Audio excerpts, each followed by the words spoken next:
So I absolutely love being able to message the group or write up on the group and then be able to message you, Sarah, because some things I was like, I'm so over my head with this. I don't know. I've never had any experience in this, whatever module we're doing.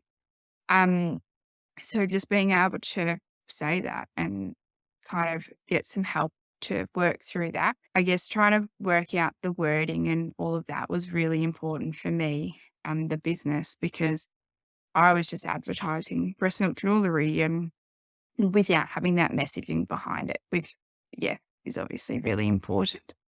It was just all really good because I wouldn't have launched at the end of the day, like, I wouldn't have a website, I wouldn't have a registered business, all the things. It's just made me do it as well. So I, um, officially launched my website last Monday, I think it was, or Tuesday. So I've been posting like crazy, I feel, on social media since then, um, getting a little bit of traction, which has been exciting. I'm loving getting some messages from people as well. So, I first did my breast milk and DNA, inclusion jewellery course back in 2020, so middle of COVID lockdown. We all know what that was like. Um, and I'd made a Facebook page, made an Instagram, would randomly post photos, was literally just running it as a side hustle, um, but not really running it at the same time because life would get in the way and I'd become distracted. So I just didn't really have a clear pathway of where I was going or what I needed to do. And that's when I reached out to you, Sarah, and was like, I don't know, I just need something. So it kind of come at a perfect time for me when I was on maternity leave to jump into the course and be able to do that and get my business off the ground rather than kind of continuing doing what it was doing. So I was so thankful because I did actually get quite a lot of responses from my ideal customer um, in that first week, I think Mm. it was, when we did the survey things. Um, so it was reassuring for me that I was on the right path, but I really did need to have a better message. And I guess it also, like, with reflection, I really found that that was probably the biggest thing that was stopping me because I didn't know my messaging of what I was putting on Instagram. I mostly post on Instagram. But what I was putting out there was like really random, or I didn't know how much to advertise and not advertise and put my own personal stuff onto Instagram or social media.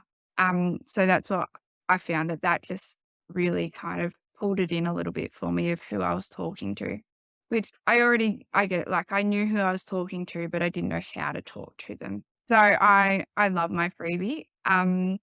So I really enjoyed making it. I kind of had the structure of my branding already. So I had the colors and things like that, but it's definitely developed a long way since kind of the start of the course. And that's been, I think, really helpful to be in the course and in the community, like in our group community. Um, because I've been able to ask people like, what do you think of this? Did you find when you did the brand board exercise that was the thing that really helped bring it all together for you, or was it just as things were developing as the brand went along? I would say it was definitely a bit of both.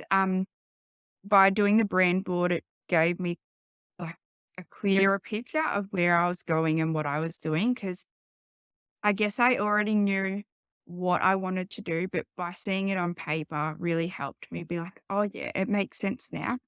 Um, and then also tweaking like the fonts I was using, because that was, I guess, another thing when I was doing my social media posts. I was using all these random fonts because I didn't know what I was doing, let's face it.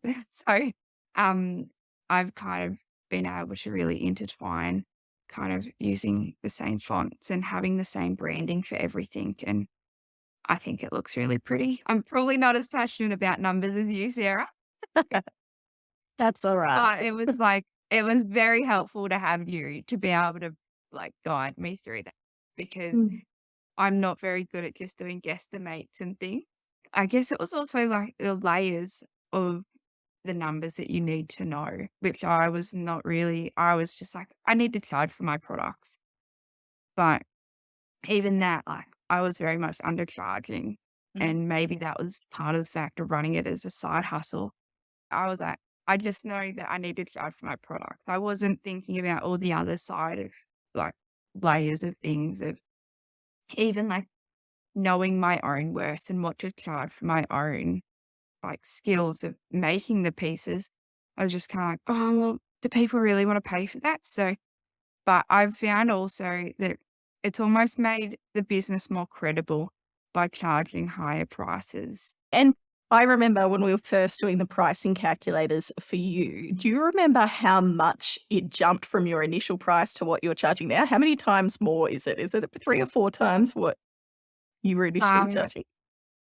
I some is like 3 times, and I would say another item is probably, 4, maybe Yeah. a little bit over 4 times.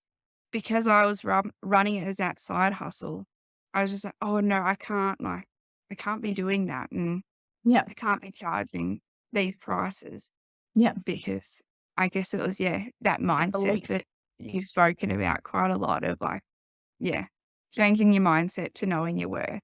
My website is milkylanejewellery.com. My Mm. Instagram is at milkylane_jewellery, and Facebook is Milky Lane Jewellery Co.